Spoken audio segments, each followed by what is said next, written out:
Meta may be crawling your site to train its AI, even when you tell it not to. Car companies may be selling your data to insurance companies, and it hurts at premium time. And Cisco makes employees wait a month to find out if they've been laid off. All this and more on The Beatings Will Continue Until Morale Improves edition of Hashtag Trending. I'm your host, Jim Love. Let's get into it. Meta, the parent company of Facebook, has recently released two new web crawling bots, Meta External Agent and Meta External Fetcher. These bots are intended to gather online content for training AI models and improving Meta's product offerings. Now, the robots.txt protocol has long been used by website owners to prevent automated web scraping.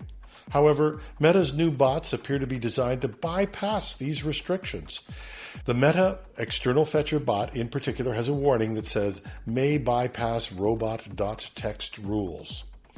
Another tactic employed by Meta is to combine two functions into a single bot, the Meta External Agent.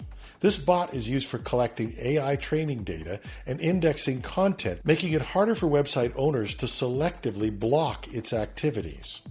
According to data from Originality.ai, the new Meta External Agent bot is blocked by only 1.5% of top websites, compared to the older Facebook bot, which is blocked by nearly 10% of websites.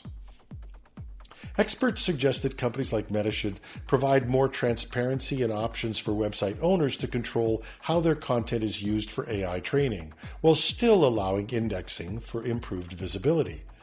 Meta has published instructions on how to detect and block their agents from crawling their sites. We put a link on our site. Good luck in figuring them out. According to a new investigation published in PIRG.org, companies like GM, Honda, Kia, Subaru, Hyundai, and Mitsubishi are collecting vast amounts of data on their drivers' behavior, everything from driving speeds to braking patterns. The troubling part is that these car companies are then secretly selling this highly personalized data to third-party data brokers who in turn resell it to other entities like insurance companies. According to reports, one driver found out his insurance rate spiked 21% overnight, simply because GM had sold his detailed driving data to an insurance company. Beyond just higher insurance costs, this unchecked data sharing puts consumers at risk of breaches, identity theft, and targeted scams as their personal information gets passed around without their knowledge or consent.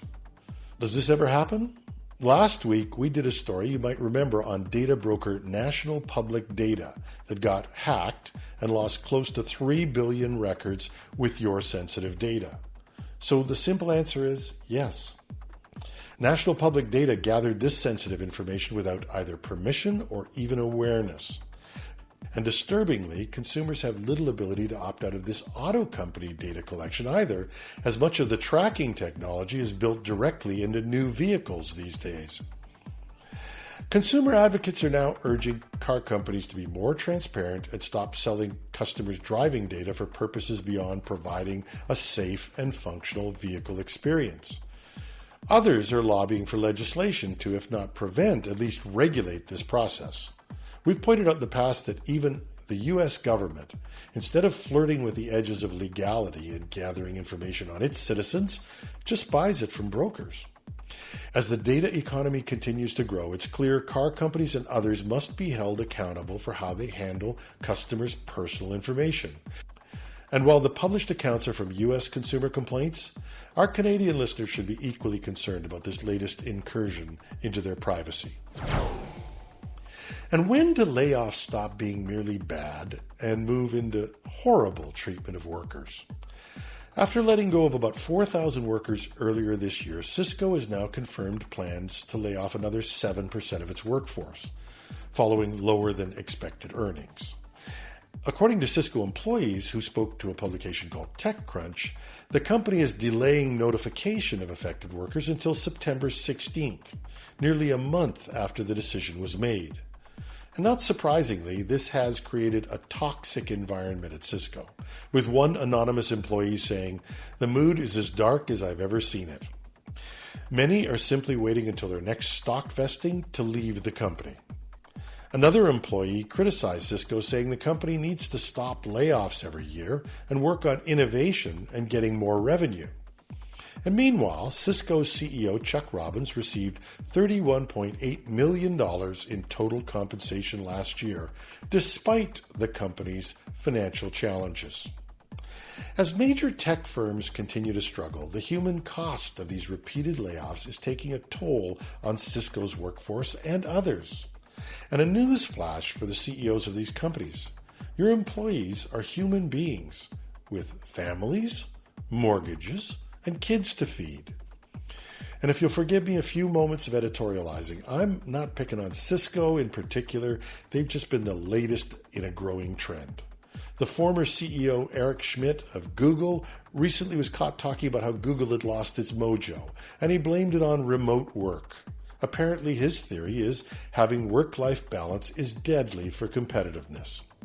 Now I'm just going to ask, is there another possibility why tech companies are losing their real competitive edge? Could it be that HR baffle gab that they spout about people being their only real competitive edge might actually be, God forbid, true? So maybe they've lost their edge because they treat their people like crap?